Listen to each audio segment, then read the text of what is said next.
Good morning. It's day 36, and just in case somebody happens to watch this on the day it's made, happy Mother's Day in the U.S. And the last hour or so, I've been listening to a message by somebody that I really enjoy watching and listening to, Jesse Duplantis. And the topic was about thoughts and taking thoughts captive and how important it is to pay attention to your thoughts. And of course, he discusses the idea of the fact that as long as they're only thoughts and you don't act on them or speak them, you can sort of dismiss that. But once you speak them, they take life. And I was reminded this week of a story of a lady in the church that I grew up in, that she was a grandmother of everybody my age and some older. And there was a point where she became convinced that she had cancer.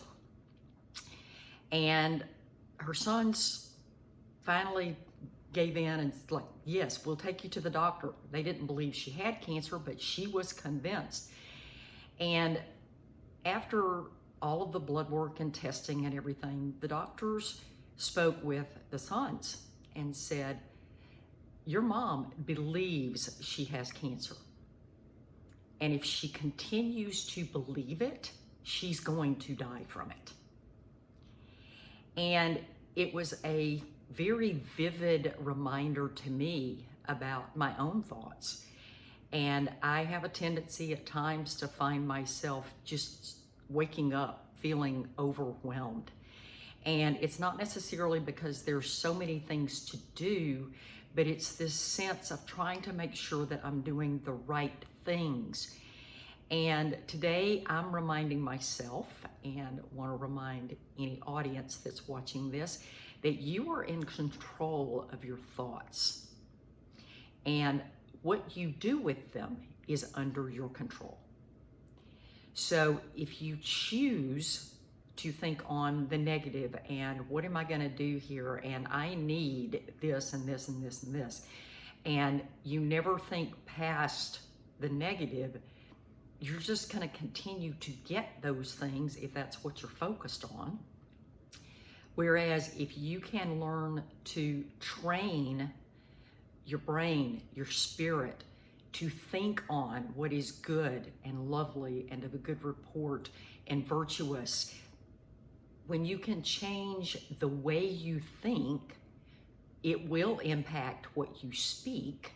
And when you change what you speak, especially over yourself and the people around you, you will change your life. There are multiple times that Jesus instructed his followers, take no thought. Or why take thought? Take no thought and say. So sometimes we actually have to go into the mode of saying things that maybe we're having a hard time believing, but knowing that what you really believe is what's going to happen in your life. And those beliefs start with thoughts. So today, consider taking no thought for all of the negative stuff that likes to rise to the surface, and start taking charge of those thoughts and making sure that you're speaking the positive ones, the ones that are in line with God's design for you. It is day 36, signing off. I'll see you tomorrow.